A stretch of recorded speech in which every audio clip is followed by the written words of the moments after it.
जब भी हम इस दुनिया में रहते हैं तो हमें ज़रूर है कि हमें एक सहायक की ज़रूरत पड़ती है। हमें एक सहायक की ज़रूरत पड़ती है, आपको एक सहायता करने की ज़रूरत पड़ती है। अब उदाहरण के लिए लीजिए, जब परमेश्वर ने आदम की रचना की तो उसने ये कहा, जब आदम को अकेले देखा तो कहा उसको एक सहायक की ज़रूरत है। वो अकेला इस दुनिया में नहीं रह सकता। और इसी कारण से हम देखते हैं उत्पत्ति की किताब में कि परमेश्वर ने उसके लिए एक सहायक बनाया, अर्थात नारी या हवा जिसे हम कहते हैं, जो सबकी माता कहलाई जाती है। तो पति पत्नी एक दूसरे के क्या होते हैं? सहायक होते हैं। सहायक का मतलब है एक दूसरे के साथ काम करना, एक दूसरे की उन्नति देखना, एक दूसरे को और आगे बढ़ाना। हर प्रकार से ये सहायक के रूप में हम देखते हैं पति पत्नी जब एक दूसरे से विवाह करते हैं।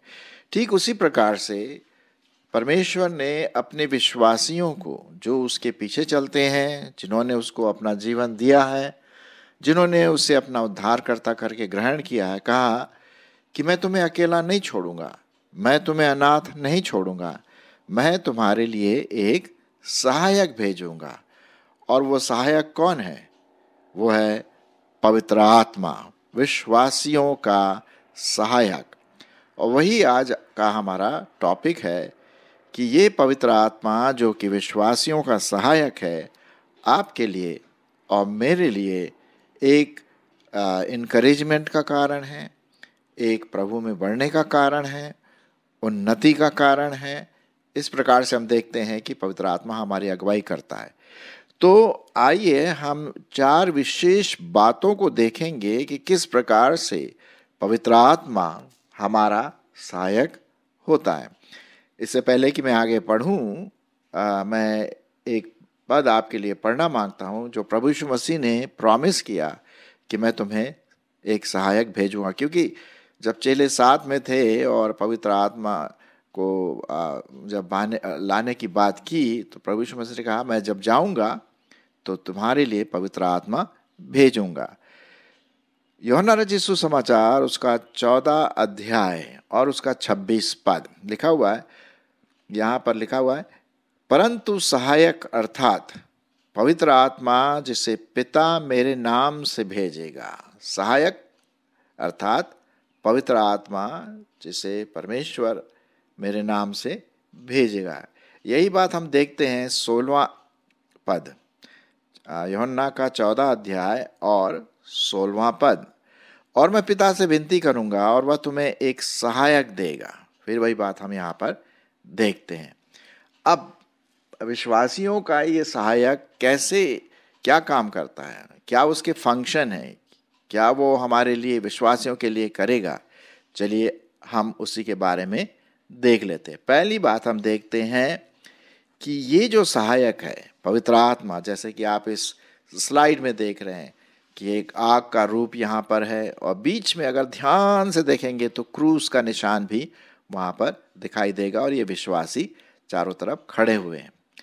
तो यहाँ पर हम देखते हैं कि एक संगति, फेलोशिप, सहभागिता की बात यहाँ पर हम देखते हैं। 14 अध्याय यूहन्ना उसका 14 अध्याय और उसका 16 पद।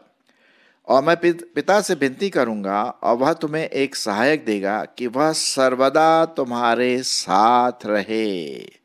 सर्वदा तुम्हारे साथ रहे। अभी जब मैं आपके सामने परमेश्वर का वचन दे रहा हूं, मैं विश्वास करता हूं कि पवित्र आत्मा मेरे साथ है, मेरी अगुवाई कर रहा है, मुझे सामर्थ दे रहा है, मेरी सहायता कर रहा है उसका वचन बांटने में। और आप जब विश्वासी हैं, आप बैठे हुए हैं, सुन रहे हैं या काम कर रहे हैं, पवित्र आत्मा आपके साथ है, आपके साथ सहभागिता है।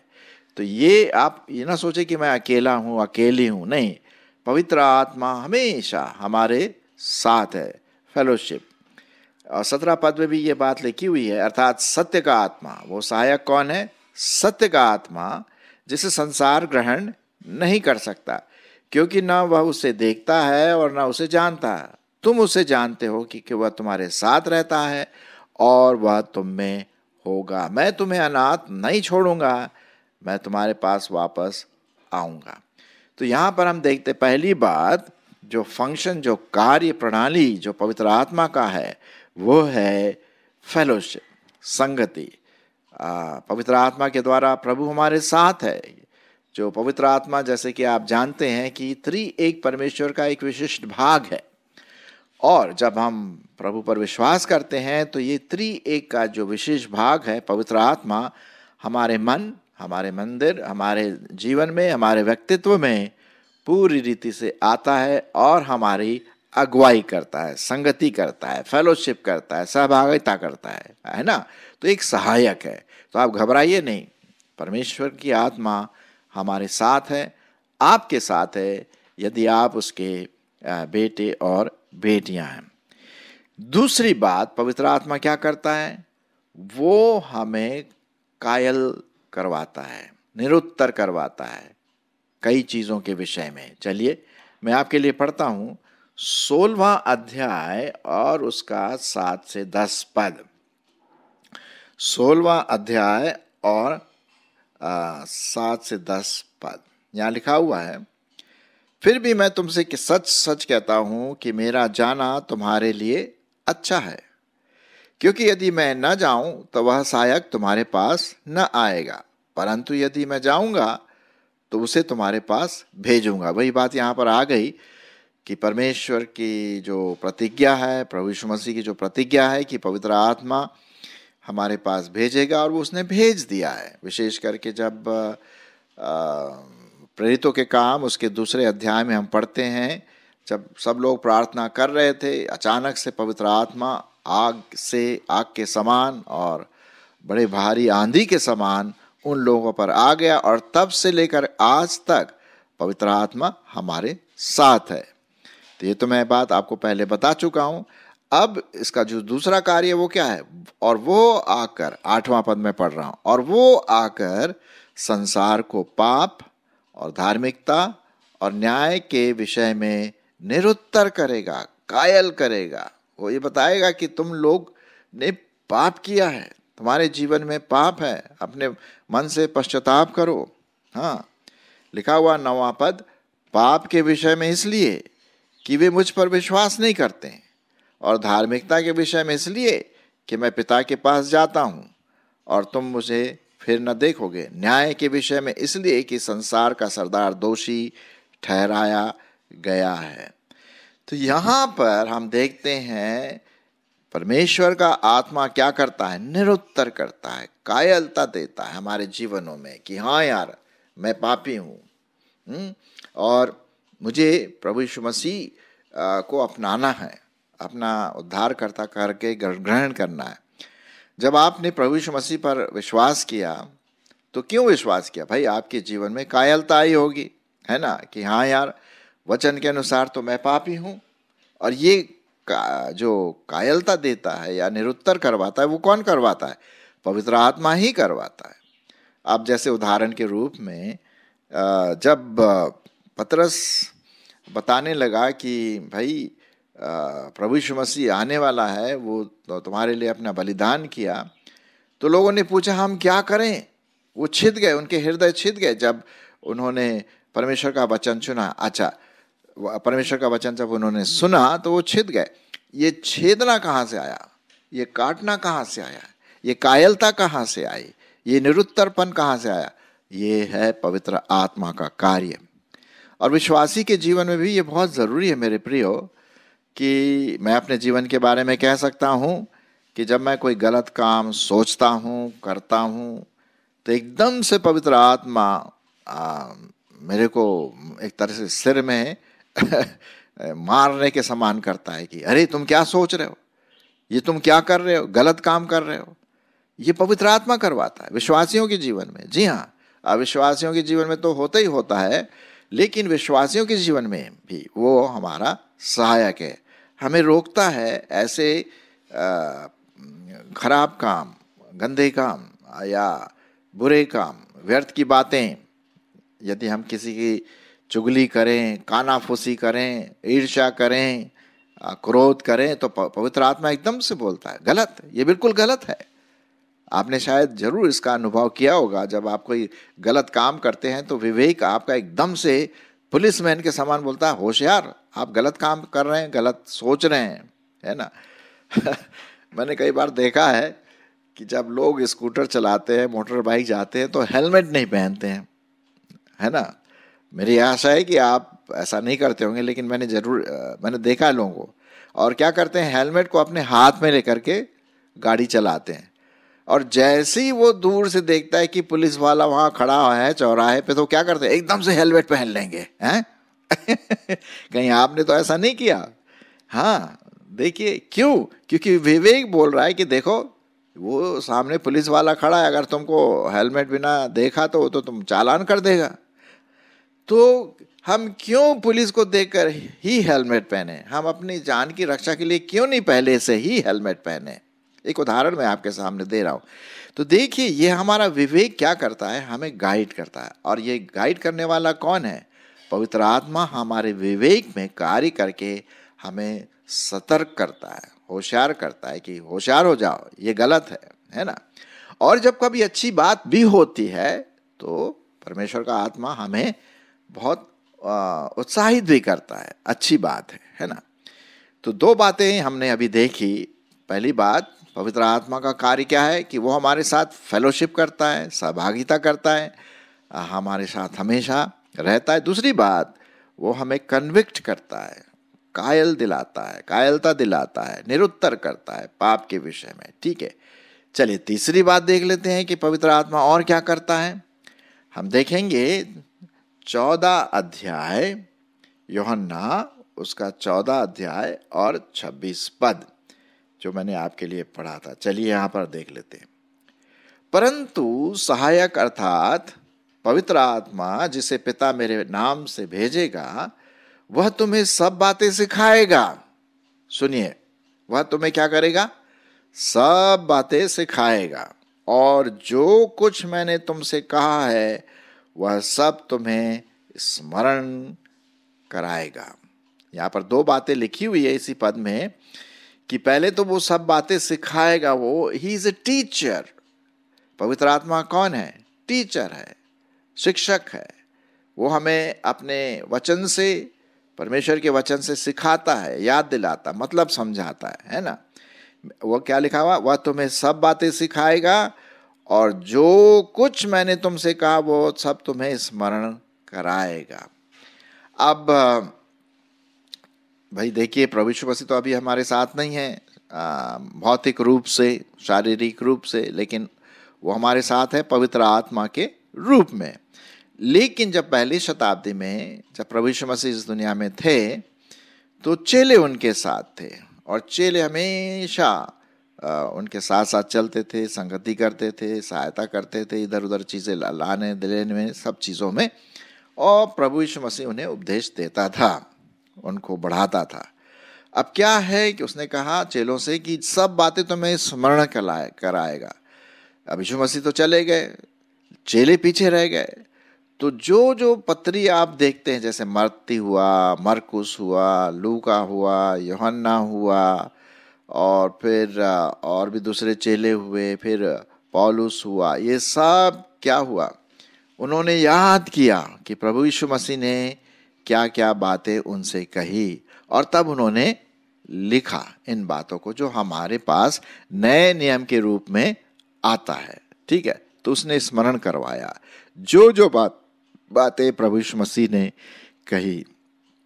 तो वो हमारा टीचर है, और वो हमें याद दिलाता है, पवित्र आत्मा हमें याद दिलाता है कि तुम्हें क्या करना है, कैसे चलना है अपने आत्मिक जीवन में। ठीक है, तो हमने देखा पहली बात, वो हमारे साथ संगति करता है, पवित्र आत्मा हमारे साथ संगति करता है। दूसरी बात, पवित्र आत्मा हमें कायल करता है। तीसरी बात, वो हमें शिक्षा देता है, टीच करता है, और प्रभु यीशु मसीह के बारे में नई नई बातें हमें बताता है जब हम पवित्र आत्मा पर निर्भर होकर के बाइबल पढ़ते हैं। क्योंकि पूरा जो बाइबल है वो किसके द्वारा लिखा गया? वो पवित्र आत्मा के द्वारा लिखा गया है ना। दूसरा तिमोथी 3:16 में हम पढ़ते हैं कि जो लोग थे, विश्वासी लोग, वो पवित्र आत्मा के द्वारा उभारे जा करके उसकी प्रेरणा से लिखे गए थे। चौथी और आखिरी बात जो हम देखते हैं, एक विश्वासी के जीवन में किस प्रकार से वो सहायता करता है। तो चौथी बात हम पढ़ेंगे यूहन्ना रचित सुसमाचार और उसका 15वां अध्याय 26 पद। यूहन्ना उसका 15वां अध्याय और 26 पद। यहाँ पर इस प्रकार से लिखा हुआ है, परंतु जब वह सहायक आएगा, ये वो सहायक कौन है? पवित्र आत्मा आएगा, जिसे मैं तुम्हारे पास पिता की ओर से भेजूंगा, अर्थात सत्य का आत्मा। एक दूसरा और नाम दिया गया है पवित्र आत्मा का, नाम क्या है? सत्य का आत्मा। जो पिता की ओर से निकलता है वो मेरी गवाही देगा, वो मेरी गवाही देगा। और किसी की गवाही नहीं देगा, प्रभु यीशु मसीह की गवाही देगा। आपका और मेरा जीवन इस प्रकार से होना चाहिए कि हम किसी और की गवाही नहीं, सिर्फ पवित्र आत्मा के द्वारा यीशु मसीह की गवाही दें, दूसरों को बताएं। अब जैसे कि जो विटनेस है, गवाही का मतलब क्या है? सुनिए, गवाही का मतलब ये है कि मैं दूसरों को पवित्र आत्मा की सामर्थ्य में प्रभु यीशु मसीह के बारे में बताऊं कि किस प्रकार से वो इस दुनिया में आया, आपके और मेरे पापों के लिए बलिदान दिया, तीसरे दिन मुर्दों में से जी उठा और एक दिन आने वाला है। ये मुझे गवाही देना है। और ये गवाही किसके द्वारा होगा? पवित्र आत्मा मेरे द्वारा बोलने के द्वारा दूसरों तक पहुंचाएगा। अपनी गवाही नहीं देना, अपना जो बोलते ना प्राइड, कभी कभी हमारे जीवन में प्राइड सा आ जाता, घमंड सा आ जाता, मैं अपनी गवाही देने लगता। अरे भैया, हमें अपनी गवाही नहीं देना है, हमें प्रभु यीशु मसीह की गवाही देना। हाँ, अपनी गवाही इस तरह से देना है कि मैंने प्रभु यीशु मसीह में नया जीवन कैसे पाया, ये गवाही देना अपने बारे में कि प्रभु ने मेरे जीवन में क्या किया। आपके जीवन में भी ऐसा ही कर सकता है। तो ये गवाही प्रभु यीशु मसीह की आपको और मुझको देना है, अन्य जातियों के बीच में शेयर करना है। इसीलिए तो प्रभु यीशु मसीह ने क्या कहा? प्रेरितों के काम उसका 1 अध्याय और 8वें पद में क्या लिखा है, शायद आप जानते होंगे, जब पवित्र आत्मा तुम पर आएगा तब तुम मेरे गवाह होगे और तुम सामरिया में, यरूशलेम में, पहले यरूशलेम में, जूडिया में, सामरी में और दुनिया के अंत तक मेरे गवाह होगे। तो आज हम देख रहे हैं सब जगह प्रभु यीशु मसीह के गवाह, रेडियो के माध्यम से, टेलीविज़न के माध्यम से, यूट्यूब के माध्यम से, जैसे कि आज मैं दे रहा हूँ आपके सामने, प्रिंटेड मैटर बुक्स के माध्यम से, कई प्रकार के माध्यम से, और फिर व्यक्तिगत रूप से भी हम गवाही देते हैं। हमारी गवाही सिर्फ एक ही होनी चाहिए और वो गवाही है प्रभु यीशु मसीह की गवाही यहाँ पर हमें देना है। आशा है कि आप इस बात को अच्छी तरह से समझ रहे हैं। तो आज हमने 4 विशेष बातों पर आपके सामने बात किया और ये 4 बातें हैं। पहली बात, प्रभु यीशु मसीह ने हमें अनाथ नहीं छोड़ा, वो चले गए। जी हाँ, वो चले गए परमेश्वर के पिता के पास, लेकिन 50वें दिन में वो पवित्र आत्मा आया और वो हमारे जीवनों में एक विशेष स्थान बनाया विश्वासियों के जीवन में। और उसकी कार्य प्रणाली क्या है? पहली बात, जैसे मैंने आपके सामने रखा, वो हमारे साथ संगति करता है, हमारी अगुवाई करता है, हमारे साथ फेलोशिप होती है। इसलिए हम कोई पाप ना करें क्योंकि वो हमेशा हमारे साथ है। हम नहीं कह सकते कि मैं अकेला हूँ, मैं अकेली हूँ, नहीं, पवित्र आत्मा हमेशा हमारे साथ। दूसरी बात हम देखते हैं कि वो पाप के विषय में कायलता देता है, निरुत्तर करता है। तो हमें होशियार रहिए, पवित्र आत्मा के साथ सेंसिटिव बने रहे। तीसरी बात, वो हमारा टीचर है। वो हमारा क्या है? टीचर है, हमारा शिक्षक है। प्रभु यीशु मसीह की बातें हमें याद दिलाता है वचन के द्वारा। और चौथी बात हम देखते हैं कि जब भी हम गवाही दें, हम प्रभु यीशु मसीह की गवाही दूसरों तक पहुंचाएं। जी हाँ, तो आइए इस विश्वासियों के जीवन में जो सहायक है वो कितना महत्वपूर्ण है ये आप सब समझ गए होंगे। आइए हम पवित्र आत्मा को वो जगह दें जो उसकी है, और वो हमारे जीवन में प्रधान के रूप में कार्य करता रहे। आमीन।